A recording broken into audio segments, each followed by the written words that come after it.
কেন একটা ছাত্রের বৃহত্তর অংশ মনে করছে না যে ছাত্রলীগ আসলে তাদের সাথে আছে? দেখুন এটি বাংলাদেশের ছাত্র সমাজ, বাংলাদেশ ছাত্রলীগই বাংলাদেশের ছাত্র সমাজের সবচেয়ে বড় প্রতিনিধিত্বকারী সংগঠন। শিক্ষার্থীরা বাংলাদেশ ছাত্রলীগের উপরেই ভরসা করে এবং যে কোনো সমস্যার যেন আমরা এই যে পলিসি লেভেলে আলাপ আলোচনা করার মাধ্যমে হোক, শিক্ষার্থীদের মতামত সরকারের পক্ষের কাছে পৌঁছে দেওয়ার মাধ্যমে হোক এবং একটি যৌক্তিক সমস্যার সমাধান যৌক্তিক উপায়ে করার ক্ষমতা, হিম্মত বাংলাদেশ ছাত্রলীগের রয়েছে এবং বিদ্যমান যে সংকট রয়েছে এই সমস্যা নিরসন করার ক্ষেত্রে বাংলাদেশ ছাত্রলীগই নেতৃত্ব প্রদান করবে। বর্তমান সময়ে যে বৃহত্তর একটা আন্দোলন চলছে সেই জায়গা থেকে আসলে ছাত্রলীগের সামগ্রিক ভাবনা কি এবং ছাত্রদের উদ্দেশ্যে তাদের অবস্থানটা কি থাকবে বলে মনে করছেন?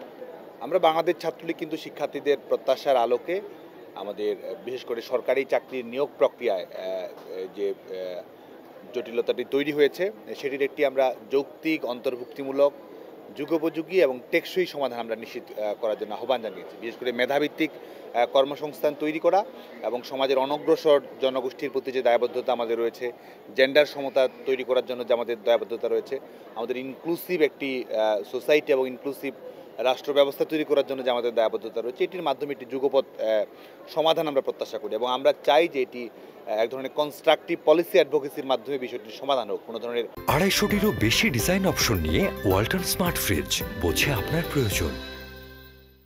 মব জাস্টিসের মাধ্যমে যেন এটি সমাধান না হয় এবং একটি শান্তিপূর্ণ প্রক্রিয়া যেমন আমরা অবলম্বন করি, শিক্ষা প্রতিষ্ঠানের স্বাভাবিক পরিবেশটি আমরা অব্যাহত রাখি, জনদুর্ভোগের মতো বাস্তবতা যেন আমরা তৈরি না করি এবং বিচার বিভাগ যে এই মুহূর্তে কিন্তু আমাদের অ্যাপিলেট ডিভিশন একটি স্ট্যাটাস কো অবস্থা দিচ্ছে, যেটির কারণে বর্তমান সময়েও কিন্তু বাংলাদেশে কোনো কোটা নেই। রাইট নাও বাংলাদেশে কোনো সরকারি চাকরিতে কোনো ধরনের কোনো কোটা নেই এবং যে কারণে এটি এমন একটি সমস্যা যেটির ব্যাপারে সকল পক্ষই আসে আন্তরিক। এটি এমন একটি আন্দোলন যে আন্দোলনে কোনো প্রতিপক্ষ নেই, যে কারণে সবাই যেন শান্তিপূর্ণভাবে যে বিদ্যমান সমাধান হয়েছে সেই সমাধানে আশ্বস্ত হয়ে এবং এটির একটি যেন আমরা যুগোপযোগী সমাধান করতে পারি, সেই লক্ষ্যে যদি কোনো মতামত থাকে সেটি যথাযথ প্রক্রিয়ায় তুলে ধরার জন্য আমরা আহ্বান জানাবো।